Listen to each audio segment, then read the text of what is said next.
I love how much cross-pollination and how much collaboration is here. And oh my God, I just saw that Daisy cut out the letters of tested with a jeweler's saw. All right, sorry, I didn't just notice that.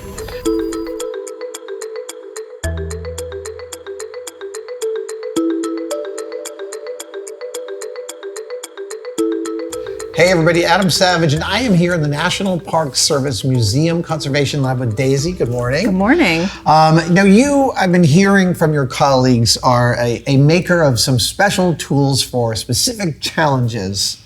And you've brought out one to take a look at today. What is the challenge that you were solving here? Yeah, the challenge is to recreate a very specific texture in velvet. In velvet? Yes. So these are chairs from the Edison National Historical Park. Okay. And they have this pebbly kind of texture to this upholstery. Yeah. And you can see there's a large loss up here of that velvet texture. So my colleague Maeve was running through ideas of maybe how to recreate that. Right. So there was a couple problem-solving ventures. We were thinking at first rubber could make that texture, and then maybe metal. So Maeve did a couple tests with some paper clips, heating them up and pressing them into velvet, which does effectively transfer the pattern. That's remarkable. Yeah. You must have been really thrilled just looking at that. There was a lot of running in between labs. Look what I did. Look what this worked. I notice here in the lab a very sharing economy of information and knowledge, especially with new processes. Absolutely. That's amazing. Once you had this, that feels to me like the first handle with which you can shake loose the solution. Is that right? Yes, exactly. So I'm a metalsmith by education, by trade. So my first thought is always, how can I solve your problem with metal? If I can cut that out of a sheet of brass, I'm in there. Okay. So of course I was selling my services to Maeve immediately, saying how I can create this pattern, this specific pattern for you in metal by sawing it out by hand with a jeweler's saw. I just need a template. Yes. Okay, so, and the template, how do you create, this looks like a very random pattern. Yeah, so Maeve actually used the photographs she took of these chairs. She brought them into Photoshop, and she did some Photoshop magic. High contrast pass. Distilling that pattern. Yeah. And then she was able to just fuss with the edges a little bit to make it tileable. So that's amazing. Yeah, she's amazing. So she made this square tile pattern, which connects on the edges, so she can make a full pattern sheet of this velvet, essentially.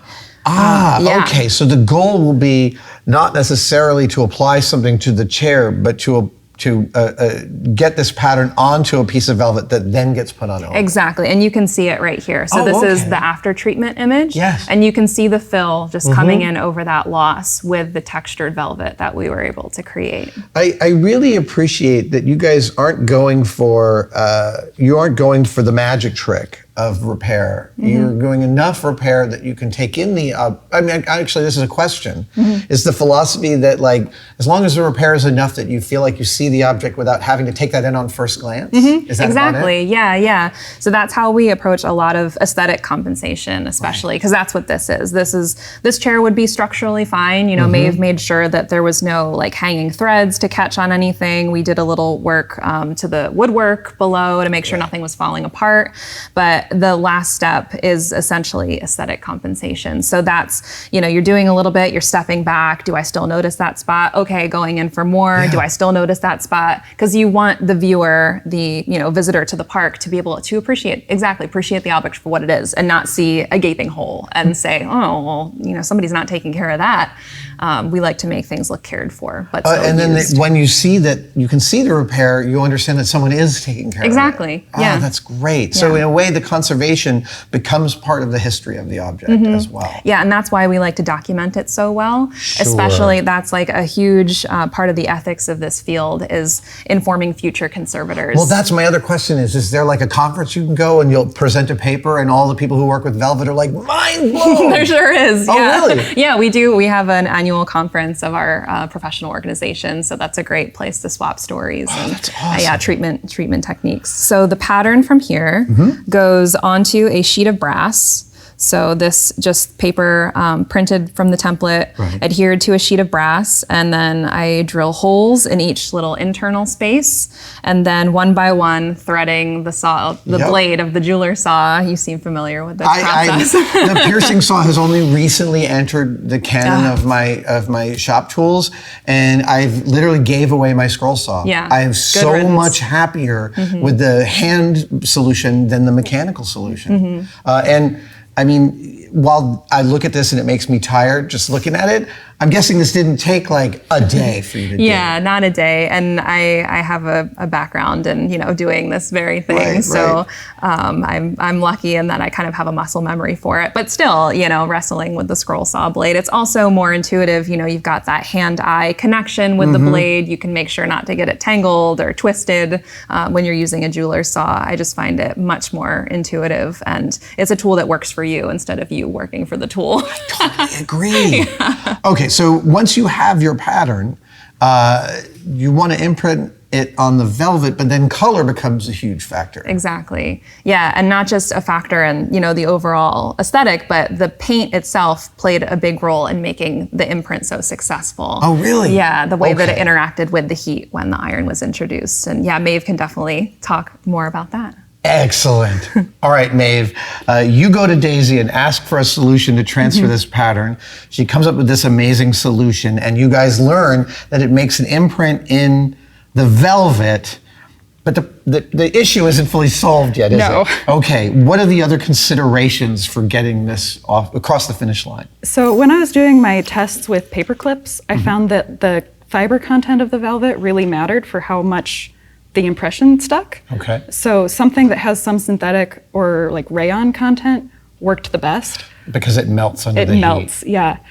But the undyed velvet that I had that I wanted to use was 100% cotton, and it doesn't take the impression quite so well. Okay. But it's a little nicer for the object. So the next question was like, well, how do I get it to stick? Right. And usually my go-to for getting color onto a textile is to dye it. But for this, I was like, well, maybe paint is even better, because maybe if I have the paint wet on there and try ironing it with that, because the textile paints we have are heat set, maybe that'll keep it. And it does work pretty well to actually keep it in keep the impression in there if it happens at the same time as the paint. Wow, so while the paint is wet. Yeah, it's like I was paint a little section, kind of spritz it with water, flip it onto the thing that Daisy made, just press it with the iron for a couple minutes, and that seemed to be the thing that worked. Okay, I want to just go back to that exact moment when you came up with this idea, and then you experiment with it, and you peel up the thing, and you see this. That must have been. It was great. I can only imagine. Yeah, I think this was the kind of one of the first ones where we were like, yes, this is the process that's going to work. And you're like, we know we've got it. Yeah. Oh, that's so thrilling. The color was difficult though. You can see in this, trying a bunch of totally different colors. Right. Because these chairs, there's 7, 8 pieces in the Edison's living room that are this exact velvet, which was great because usually everything's kind of a one-off, and so you're you solve one problem and that only works for one object. This, I was like, okay, it can do it for, it'll be applicable to several treatments I was doing. Right. But because they're all in different spots in the room, they've all gotten different amounts of light. And amounts of deterioration in color. Yeah, so the color variety was pretty, more than I expected for things that were all upholstered at the same time with the same thing staying in the same room. There was a lot more variation than you would have expected. How much was it a variation of a single color shade, or even greater than that? I think it was maybe even greater than that, because in some spots, I could see, within seams, where things were kind of busted open, it was a little pinker, which I really wasn't expecting. I was like, oh, these are orange chairs. Right. But it seemed a little bit lighter and a little bit pinker than this orange. And then there were some areas that were pretty dirty that I couldn't clean because they were so light damaged, because the pile of the velvet just kind of wanted to fly away. So those I didn't clean as much as some other areas. So then we also had this dirt color to work with. Everyone's pants were rubbing up. And, wow. And you had to replicate that. A little bit, yeah. So the final thing I made, I had just kind of a variety of colors going on, because I did some of the work here, but some of the work on site. So I made a big sheet of this with kind of a rainbow of dusty oranges. and brought that, and that was able to get what I needed from that. Dude, that is so freaking cool. The velvet was really interesting to work with. It's not a material that I had done a treatment with before. But the orientation of it, like up or down, it really matters. Oh, wow. Yeah, so there was one, actually it was this one. I cut it out, I had the perfect color, it looked great.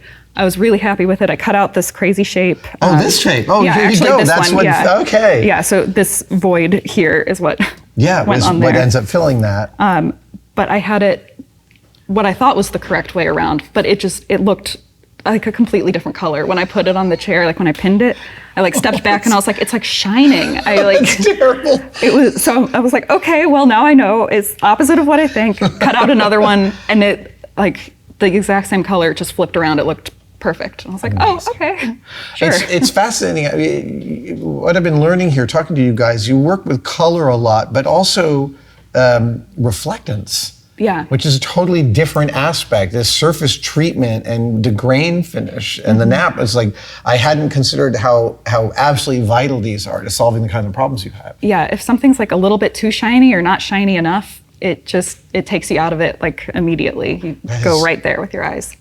Maeve, this is super thrilling. Are you finished with this project? Yes. Yeah, these are back in the Edison's home. All 7 chairs? Yes. Oh my gosh. Did you need to do repairs this significant to all of them? No, luckily not. There were only a couple that had this amount of loss of pile. Copy. A lot of them, it was mostly just like the dirt, which I think is probably like atmospheric. It's like they had a fireplace in there. Right. And like all the visitors coming through, there's dust builds up in the air and velvet wants to hold on to it. Right. Is velvet hygroscopic? Does it like to hold on to moisture? I don't know. Yeah. Super fascinating. It wants to hold on to dirt though. This much you know. Yes. Maeve, thank you so much. You're this welcome. Is super amazing. Yeah. Thank you so much for watching that video. If while watching any of my videos you like any of the t-shirts that you see me wearing, well, you can go buy them. And there's 2 places you can get them. First, you can go to tested-store.com, a web address that my crew laughs is one of the hardest things for me to remember in my whole brain. But now they've given me a second URL. You can now go to adamsavage.com and buy any of the t-shirts you see me wearing on this channel. And there's a whole bunch of other stuff there too. Thanks.